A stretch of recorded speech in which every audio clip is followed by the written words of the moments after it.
and subscribe to Vishwasam.in. Telangana assembly ఎన్నికల్లో Congress party గెలవగానే ఏపీలో వైసీపీకి కష్టమే అని ఎక్స్‌ప్రెస్ చేసిన రాజకీయ విశ్లేషకులు ఉన్నారు.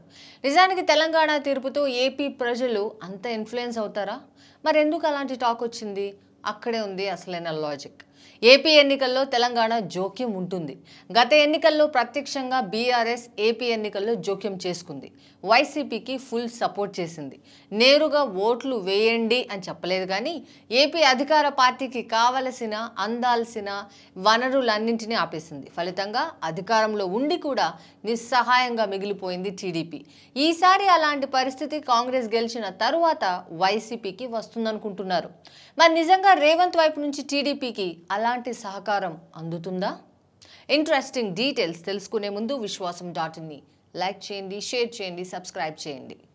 రేవంత్ సీఎం అయితే సహకారం అందుతుందని టీడీపీ ఆశ. రాజకీయం చేయాలంటే హైదరాబాద్ నుంచి ఎన్నో జరగాలి. రాజకీయ నేతల ఆర్థిక ప్రాణం హైదరాబాద్ గుప్పిట్లో. గతంలో టీడీపీ అభ్యర్థులను బీఆర్ఎస్ బెదిరించింది అనే ఆరోపణలు. తెలంగాణలో కాంగ్రెస్ అధికారంలోకి వచ్చిన తరువాత సీఎంగా రేవంత్ రెడ్డి ప్రమాణ స్వీకారం చేసిన తర్వాత హైదరాబాద్ నుంచి తమకు కావలసినంత సహకారం అందుతుంది అని టీడీపీ నమ్మకం పెట్టుకుంది. ఏపీ ఎన్నికలకు తెలంగాణ సీఎం ఎలాంటి సహకారం ఇస్తారనేది ఇంటర్నల్ ఇష్యూ. ఎందుకంటే రెండు తెలుగు రాష్ట్రాలకు ఇప్పుడు కేంద్రం హైదరాబాదే. ఏదైనా అక్కడ కదిలితేనే అసలైన పాయింట్లో రాజకీయం నడుస్తుందన్నమాట, లేకపోతే లేదు. ఏపీలో ఉన్న చాలామంది పాలిటీషియన్స్ ఊపిరి హైదరాబాద్ వ్యాపారాల్లోనే ఉంటుంది. ఈ వీక్నెస్ను పట్టుకునే గతంలో బీఆర్ఎస్ టీడీపీ అభ్యర్థులను బరి నుంచి తప్పించేందుకు ప్రయత్నించిందన్న ఆరోపణలు వచ్చాయి అప్పట్లో. అంతేనా, బీఆర్ఎస్ పార్టీ నుంచి పెద్ద ఎత్తున ఆర్థిక సాయం కూడా అందింది అని కూడా చెప్తారు. అలాంటి సాయాన్ని ఆశిస్తున్న టీడీపీ, కానీ రేవంత్ రెడ్డి పట్టించుకోవట్లేదని టాక్. ఇప్పుడు అలాంటి సహాయాన్ని రేవంత్ రెడ్డి వైపు నుంచి టీడీపీ ఆశిస్తోంది, కానీ రేవంత్ రెడ్డి కాంగ్రెస్ పార్టీ కోసం పనిచేస్తున్నారు. బహిరంగ సభల్లోనూ ప్రసంగించారు.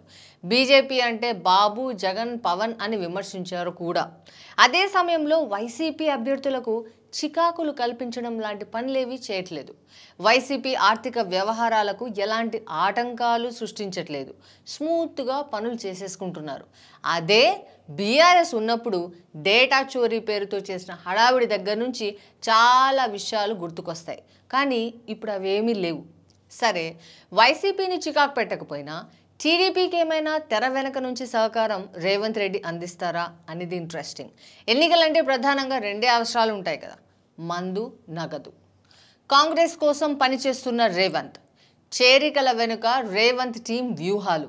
కాంగ్రెస్ను బలపరిస్తే టీడీపీకి మేలు చేసినట్టే.